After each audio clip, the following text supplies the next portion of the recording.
Vamos ahora con la presentación general, el registro de titularidades reales.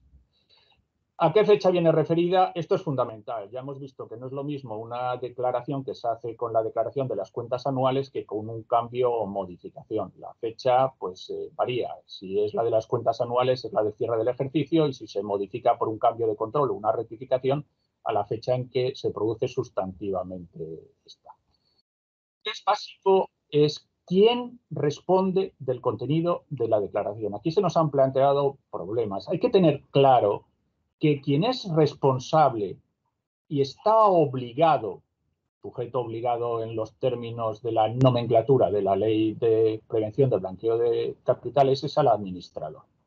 Quiere decir que si por el hecho de una transmisión de acciones o participaciones, sea en España o en el extranjero, en la filial última declarante o en cualquiera de las participadas intermedias, se produce un cambio de control, el transmitente está obligado a comunicar al administrador y este a su vez obligado a establecer los mecanismos de control necesarios para identificar el titular real, la fecha y el negocio y todos los datos necesarios. Cualquier sistema que se base en que la declaración se imponga a los socios no es un sistema adecuado para la directiva. El responsable es el administrador, que es en quien definitiva es responsable de identificar y quien en anónimas y limitadas llevará el libro registro de socios o el libro registro de participaciones. Por lo tanto, quien certifica es el administrador bajo su responsabilidad, no el socio que con motivo de alguna transmisión produce un negocio jurídico, cualquiera que este sea, de transmisión voluntaria, inter vivos, mortis causa, lo que sea. El problema de la identificación del titular real, insisto, titular real es un mal término. En otros ordenamientos hablan de beneficiario último.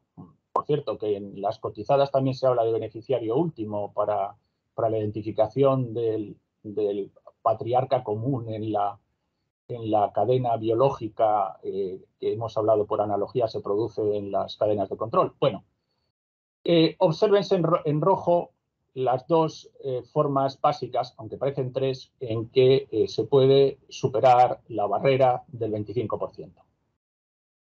Bien porque posean o bien porque controlen. Uno hace referencia a la propiedad y otra el control del voto. Voto o medios semejantes, esto es, yo puedo tener el control porque tengo el voto, el ejercicio del derecho de voto en los órganos de gobierno, típicamente en la Junta, o bien porque tengo alguna otra situación a través de medios contractuales, estatutarios, fácticos, que permiten establecer algún mecanismo de control de decisión sin ser titular real. Pervigracia, ya veremos. Pero si yo resulta que tengo el 100% de la sociedad, pero tengo una relación contractual o estatutaria o fáctica que quien decide es mi mandante y yo soy un mero fiduciario, se produce una distinción entre la estructura de propiedad y la estructura de control por voto u otros medios. Lo de otros medios es medios que no son estrictamente el derecho de votos. Aquí hay una referencia que se expresa a las cuentas consolidadas.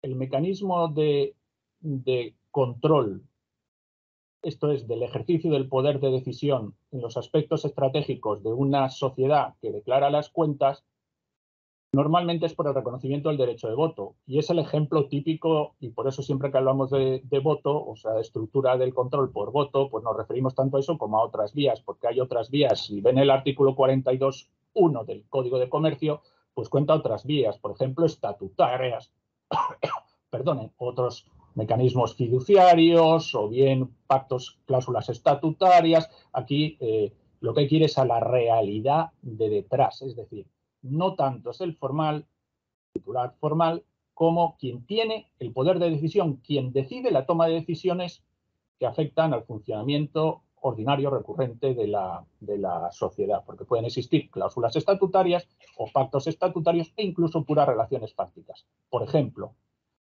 si marido y mujer tienen una sociedad en gananciales o en cualquier régimen económico matrimonial y actúan de concierto, en realidad hay un titular real, pero un titular real que actúa de concierto, marido-mujer. Como hemos visto, el problema se plantea cuando existe una participación superior al 25% intermedia, a través de sociedades o entidades intermedias. Por eso habla de directa o indirectamente.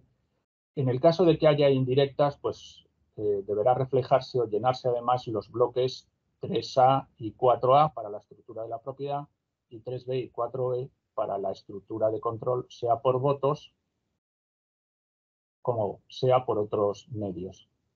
Cuando no es posible identificar, pues son las personas físicas asimiladas. Insisto, personas físicas asimiladas del cuadro del bloque que decimos del bloque segundo del modelo de declaración. El bloque segundo excluye al 1, pero también en el tercero y el cuarto. Y los bloques 3 y 4 solo valen cuando hay participaciones indirectas. Si todas son directas, pues no hay que rellenar el bloque. El número de hojas, insisto, se debe, pues que son complementos para el caso de que las cadenas sean muy extensas. La titularidad real e indirecta, aquí lo veo, vean la filmina, pero puede darse en todos los casos. Es decir, puede ser una persona física simultáneamente con una participación directa e indirecta, o puede ser solo directa o solo indirecta, y en el caso de que seas indirecta, deberá rellenarse los cuadros 3 y 4.